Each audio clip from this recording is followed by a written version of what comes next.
esse mundial de clubes, tá? Gente, isso é sobre política, tá? Eles ensinam muita coisa pra gente em termos de política.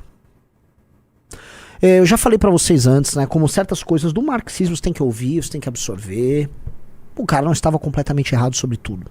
Tem um elemento dessa dialética, né, entre ideologia e relações materiais e que você percebe como as coisas são. Houve uma construção ideológica de uma superioridade dos clubes europeus que justifica um tipo de mercado, de negócios, de business com grandes marcas mundiais que são os clubes europeus. Eles são marcas mundiais. A maior parte dos fãs do Real Madrid são espanhóis ou estão espalhados pelo mundo? A maior parte dos fãs do Manchester United, do Manchester City, de todos esses times, estão espalhados pelo mundo. Isso é sobre política também. Há um lobby da UEFA, um lobby de grandes marcas, clubes europeus, na construção justamente dessa ideologia de que se você assistir o jogo Alavés e Real Sociedad, aquilo faz parte da elite do futebol, quando não é. O Real Madrid é elite do futebol, o Barcelona é, o Manchester City é, o Manchester United é, hoje nem tanto como o time não, mas o clube, né? São grandes marcas. E eles precisam dessa crença quase mágica de que o futebol europeu é muito superior. Não. Quem é superior é um grupo de 10 a 12 clubes. E o que esse... É Infantino? Qual é o nome do presidente da FIFA? Teve de brilhante. Há uma briga de poder entre FIFA e UEFA. Há uma briga clara de poder entre FIFA e UEFA. E o grande mercado hoje é o mercado de clubes. A Champions League é o grande mercado. Qual foi a sacada? Cria uma entidade, um evento que está acima da Champions League, que é o campeonato de clubes mundial. E como, veja, olha a armadilha. Como os fãs do Bayern não estão só na Alemanha, os fãs do City não estão só na Inglaterra, os fãs do Real não estão só na Espanha, os fãs da Juventus não estão só em Turim, né? Os fãs do PSG não estão na França. São marcas mundiais.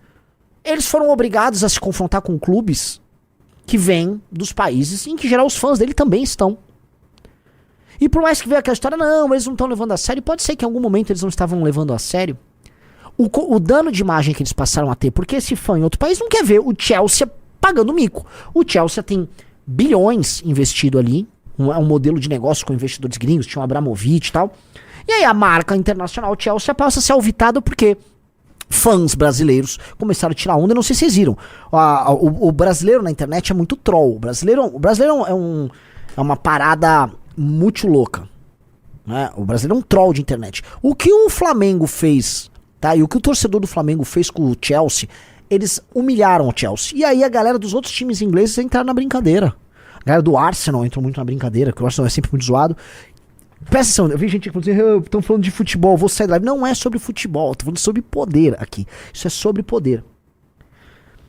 Então, essas marcas ficaram expostas em grande medida. Eles não podem perder. Gente, o City não pode perder, o Bayern não pode perder, o Real não pode perder, o Atlético... O Borussia, com o faturamento que o Borussia tem, não pode perder. A Inter não pode perder. Nenhum deles pode perder pra time... Não é nem time brasileiro, time fora da Europa. Porque os caras dispõem de uma simetria. O mundo olha o futebol deles como superior, porque eles concentraram dinheiro, fizeram as melhores ligas, já tinham as melhores ligas em grande medida, tem um espetáculo bem feito, tem uma construção boa, mas essa construção, tá, não é tão assimétrica com relação aos melhores aqui do Brasil ou de outros lugares quanto a gente imaginava. E o que foi demonstrado foi o Palmeiras e o Flamengo, mas vamos botar aqui o Botafogo e o Fluminense, que eles estão participando, estão indo bem. Esses caras, com o compartilhamento do conhecimento, a vinda de técnicos estrangeiros, o aumento do faturamento dos clubes brasileiros, eu não sei se vocês viram, os clubes brasileiros estão se profissionalizando muito pela competição com que o Palmeiras e o Flamengo fez, você começa a subir o nível. E esses caras estão disputando com a segunda prateleira do futebol europeu. Fato. Tá? O Fluminense jogou melhor do que o Borussia. Eu não acho que o Botafogo vai passar vergonha com o Atlético de Madrid. Eu não acho. Tá? Não acho, naturalmente, que se pegar o City e pegar o Palmeiras vai, mano, jogar de igual para igual pro City. Não dá, mas tem uma simetria de faturamento que é grotesca. Agora, tá claro assim, galera, se o Palmeiras pegar, sei lá, fala um time médio inglês, Nottingham Forest, Wolverhampton, quem disse que o Palmeiras vai passar vergonha? Quem disse que o Flamengo, se pegar a liga lá de Portugal, vai passar vergonha? Não vai pra porra nenhuma, o Flamengo seria campeão português, amassaria os Portugal lá. E olha que eu sou, mano, um portuguista, amo Portugal. Sou português, dupla nacionalidade, né? Não nasci lá, claramente, mas enfim. O que eu quero chegar aqui, tá? Há uma ideologia que justifica um modelo de negócios. E essa ideologia foi meio que trincada. Pode ser que o que aconteça agora é a marca futebol brasileiro, se o Brasil for esperto, que tá sendo comentado, os youtubers do Chelsea, eu fui ver 2, 3 youtubers do Chelsea, Riso, comentando sobre o Flamengo, não param de falar do Flamengo. Então o Flamengo alugou, assim, um triplex na cabeça dos torcedores do Chelsea, eles humilharam os torcedores do Chelsea. Os caras falando de Flamengo, aí é um monte de cara brasileiro comentando nos vídeos dos caras. Os caras vão ter que começar a falar de futebol brasileiro. E se esse torneio se torna recorrente, você começa a criar times daqui como marcas mundiais. Eu me lembro na Copa de 2022, a idolatria que gente no terceiro mundo, especialmente Paquistão e Índia, tinha com Messi e Neymar. A gente pode ser um representante desse outro mundo. Sabe quem tá tentando fazer? Que fique claro, o mundo árabe, com o dinheiro do petróleo deles, estão tentando levar os grandes jogadores deles e criar naquela Liga da Arábia Saudita artificial, pra tentar criar marcas concorrentes ao futebol europeu. Mas quem tem que fazer essa porra é a América Latina, sim. Somos nós e os nossos amigos argentinos, ou inimigos argentinos, chamem do que quiser. Somos nós, porque é aqui que sai a bagaça. E mais, pra ficar claro, não houvesse essa simetria financeira tão grande e tivesse uma realidade tipo dos anos 60. Se esses jogadores brasileiros que vão super bem nas ligas europeias estivessem aqui, se o Vini Júnior estivesse no Flamengo, o Vini Júnior e o Rodrigo estivessem no Flamengo, se o Alisson estivesse no Palmeiras, junto com o Endrick, não sei... Será que esses times brasileiros seriam, aí sim, tá? Piores do que a primeira prateleira? Tô jogando aqui. Se tiver grandes técnicos e tal, uma liga arrumada, né? Se a gente arrumar nossas bagunças, né? A gente tem tudo aqui muito bagunçado. A infra tivesse bem feita, calendário bem feito e tal. Será que a gente não dava trabalho pra primeira prateleira mundial? Será que o Flamengo e o Palmeiras não pegavam o Real Madrid de igual pra igual? Não é a situação agora. Mas eu tô jogando na roda. Porque boa parte do que a gente chama de o futebol europeu... Gente, alguém aqui acha que a Liga Francesa é melhor do que o Brasileirão? A Liga Francesa tem um Paris Saint-Germain. Agora vai ver o resto lá. Alguém aqui acha que o Botafogo teria grandes problemas contra o Montpellier? Sei lá. Teria? Esse campeonato tá sendo um tapa na cara de todo mundo porque a gente comprou uma baixa autoestima numa coisa chamada futebol. E agora eu vou sair do futebol.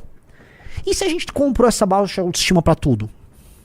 Em algumas poucas áreas onde a gente não deixa ideia merda e o próprio Estado destruir a gente, por exemplo, o agro, competimos de igual pra igual com os melhores. Tô errado? Tô errado? Não. Aviação, Embraer. Um setor topo do topo. Tamo lá brigando. Será que nós somos tão ruins assim? Será que tal qual no futebol nós temos um problema de governança? Um problema de pessoas inteligentes e bem intencionadas ocupando os lugares certos? Será que se a gente resolve esses postos de elite na administração do Brasil, como aconteceu com o Palmeiras, como aconteceu com o Flamengo, como aconteceu com o Botafogo, a gente não dá um salto? Gente, vejam, o Botafogo era um clube patético. Me desculpe os botafoguenses, que o Marcelo Brigadeiro me desculpe, que o André Marinho me desculpe, que o nosso grande André Guedes me desculpe. Quem mais? Rafa Luz me desculpe. Mas o Botafogo era um time patético, digno de dó lá do Rio há muito tempo. Todo mundo zoava o Foguinho. Veio o John Textor, meteu uma grana, arrumou a administração em 2 anos. Os caras ganharam Libertadores, ganharam o Brasileirão e ganharam anteontem do Paris Saint-Germain. Porra! Pra ter uma simetria de desempenho em que eles eram um foguinho, ninguém levava a sério, pra eles serem um fogão, é óbvio que é sobre gente certa, ocupando as posições certas e explorando as potencialidades e o material humano disponível de maneira certa. Tô errado, Riso? Não. Então, porra, o Brasil tem um problema gerencial, galera, colossal. Não tô falando que nós seremos os Estados Unidos, que nós seremos a maior das nações. Não, eu tô falando que a gente não precisa ser essa merda. E a pior coisa é a gente começar a acreditar que a gente é essa merda em tudo. Assim como a gente acha, tá, que o Brasil virou o Bostil, a gente achou que, por exemplo, o Borussia ia pegar o Fluminense e ia meter 5. Não meteu 5. Pode ser, eles tomaram 5 uma vez do Manchester City, né? Mas pode ser que não, assim, aí você vai diminuindo a diferença. Eu tô colocando isso, eu tô especulando, eu tô postando isso, porque são pistas que a realidade nos traz que quando você tem excelência, quando você sabe fazer um trabalho administrativo e se aproveita as nossas potencialidades, a gente não paga mico. Pelo contrário. Isso não é sobre futebol. Isso não é sobre futebol. Isso é sobre tudo. Quando eu vejo o Abel lá, eu vejo um homem inteligente, um homem capaz, perspicaz, de personalidade séria, dura, um líder nato como o Abel, né? E assim, a gente vê nos técnicos de futebol as mesmas características de estratégia, inteligência, de genialidade, de obsessão pelo sucesso e de liderança que a gente vê nos grandes generais da antiguidade. Você vai olhar pro Guardiola e você vai imaginar, puta que pariu, esse cara aqui é o Aníbal. Você vai ver o Abel aqui no Brasil e você fala, puta que pariu, tô vendo aqui o General Grant. Você olha pra esses caras e você fala... Você vê neles a figura do general, a figura do líder na guerra, da mente inteligente na guerra. Eu vejo o Abel falando, eu vejo um puta cara. Pega um Abel, pega uma administração séria, vê aquele Paulo Nobre, vê aquela Leila, corrige, arruma a dívida do Palmeiras, prepara o pro time sério. Eu sou São Paulino, eu vou falar alguma coisa do Palmeiras, eu vou assim me render ao Palmeiras. O Palmeiras é foda. Fizeram tudo que eu acho que a gente tem que fazer no Brasil. O Palmeiras fez o que a gente tem que fazer no Brasil. O Flamengo, mesma coisa. Puta roubalheira, negócio mulambo, mal administrado, uma merda. O Flamengo era uma merda, porque ele tinha um potencial de faturamento colossal. Aí resolveram arrumar. Começou a arrumar, ferrou. Que segura o Flamengo agora. Pega o Felipe Luiz, que é o técnico deles. Brilhante. Tem um técnico brilhante. Aí dinheiro, boa administração, investimento em gente inteligente, no caso do Felipe Luiz pra dar casa, sucesso. Será que a gente não pode fazer isso em outras áreas? Será que a gente é tão ruim assim quanto a gente... A gente não é tão ruim quanto a gente pensa. Um cara, Renan, não gosta do Rio de Janeiro. Experimenta ver eu falando de São Paulo. Tá? Pelo amor de Deus. O Cheslana mandou 10 euros e falou: o Brasil precisa melhorar em questão de exportar sua Liga Nacional para o exterior. Antigamente dava pra fechar um plano pra assistir todos os jogos. Hoje não tem como assistir. Cheslana, primeiro eu queria te parabenizar que você montou um canal de YouTube e eu me peguei assistindo o vídeo do Cheslana. Sigam o Cheslana que tá no YouTube, tá?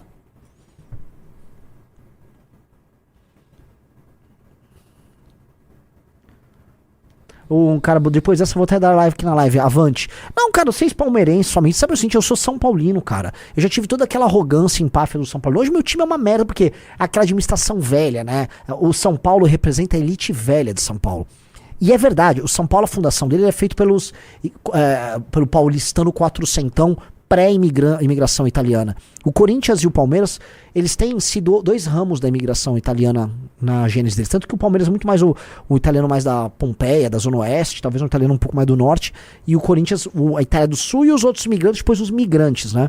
Você tem dois ramos ali. Ambos não faziam parte dessa elite. O São Paulo representava essa elite. É uma elite velha.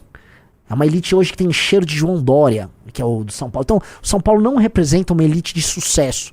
O São Paulo representa uma elite de São Paulo que envelheceu. E o próprio clube representa isso. E o clube tem que alterar a porra da gestão dele. O Riso é São Paulino, eu sou São Paulino. São Paulo tá muito pra trás. E o Corinthians? O Corinthians talvez represente, assim, o fracasso, porque no fundo o Corinthians acabou se transformando no eleitor do PT. O Corinthians virou um símbolo do eleitor do PT. E aí é um time corrupto, administrado por corruptos, que montou o estádio de maneira corrupta e tá quebrado por ser corrupto e mal administrado. Tanto que o Corinthians tinha potencial para ter o faturamento do Flamengo. Talvez por estar sediado em São Paulo, o Corinthians poderia ter um faturamento maior que o Flamengo, mas o Corinthians é uma desgraça de administração.